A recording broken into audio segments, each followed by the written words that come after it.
Yo! Welcome back to Mega Man X4 Weapon Master, a no damage run dedicated to using X's arsenal to its fullest potential. We're finally tackling the final Maverick stage in this episode. The snow base is also among one of my favorite stages in the game. The first area might not be as exciting, but we'll dive a little deeper into that when we get to the breakdown. With all but one more weapon in our arsenal, X is almost fully decked out and things stay consistently fresh.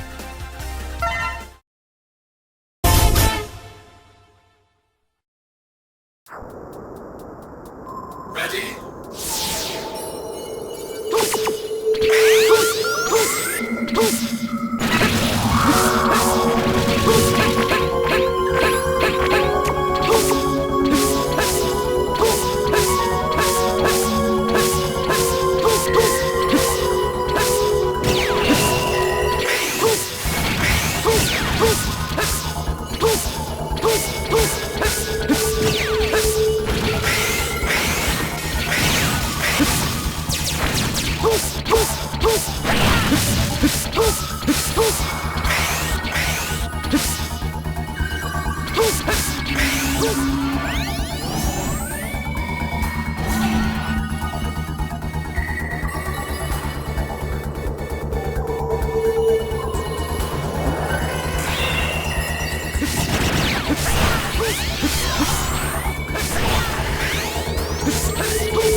氷のベッドでおねんねしな。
Oh my god!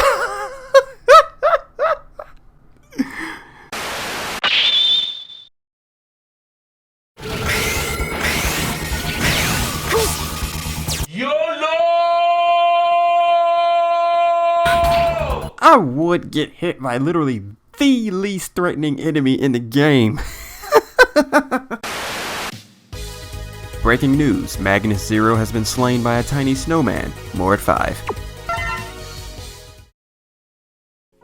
Aside from the unyielding movement, Area 1 is the least interesting part of the stage. Whether or not you take the shortcut path at the top from the start of the stage, it really doesn't up the engagement with the enemies all that much. I simply took the bottom path because it at least had some obstacles to overcome, and it's far more fun to platform compared to the straight shot that the shortcut has. I don't think I need to break down any weapon usage for all of the previous weapons you've seen in this stage, because every video before that has already covered it. But again, since the YouTube algorithm is prone to showing new viewers my series videos out of order, I urge you to click the card in the upper right of the screen to watch this run from the beginning. Those videos have all the information you need before any frequently asked questions surface. So let's talk about Area 2 and how it was one of the most fun areas of this entire run for me. I mean, it wasn't the most fun, but top 3 moments for me at minimum. Firstly, let's address Soul Body, since I promised last video I'd give visual examples of how the weapon is simply one of the best to get rid of destroyable objects and protect yourself from weaker enemies at mid-range. In this section where the ice blocks are all barring your path, this is only a taste of what Soul Body is capable of. This was what I was talking about with its multi-hit properties. Anyone who's played X4 will know how much of a chore it is to break these blocks without the plasma shot, not to mention break them correctly to where you have a coordinated path free from frozen bombs detonating in your face.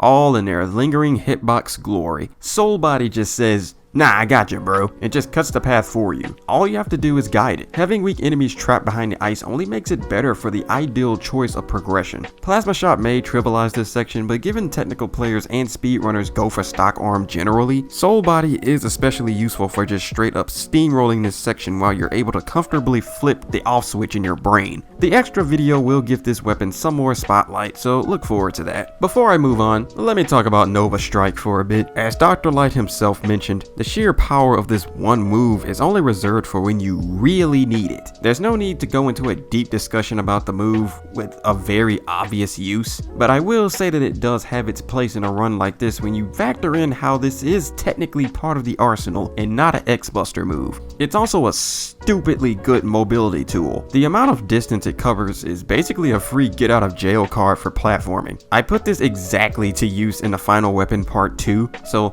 I'll save the rambling and let that speak for itself when that video arrives.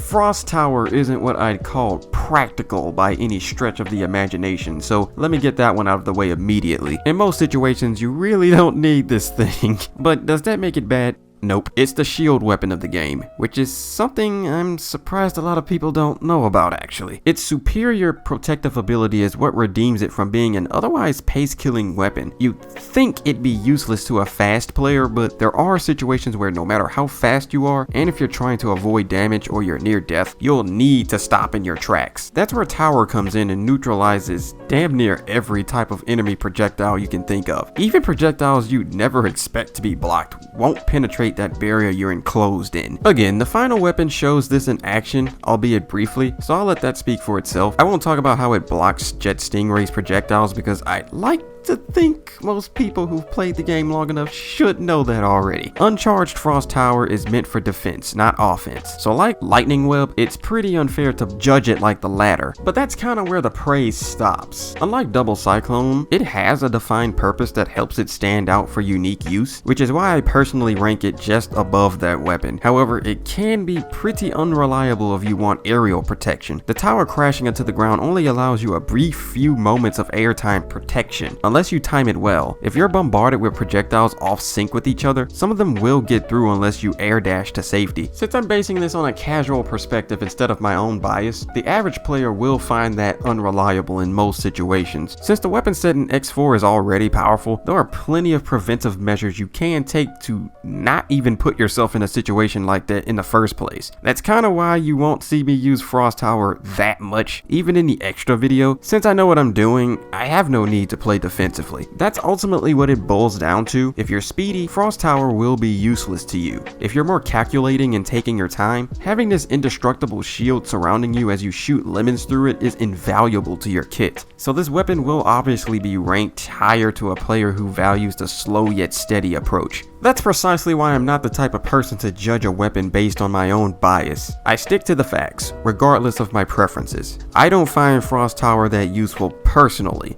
but I know damn well if you put your mind to it, you can do some silly things with it. I won't talk about the charged version since it's straightforward. It's just another AoE screen clearer, and it does its job decently, despite being outclassed. Anyway, that's it. Next up is the rematch with Colonel, which will be yet another short video. Until then, take it easy and always remember to stay chill, y'all.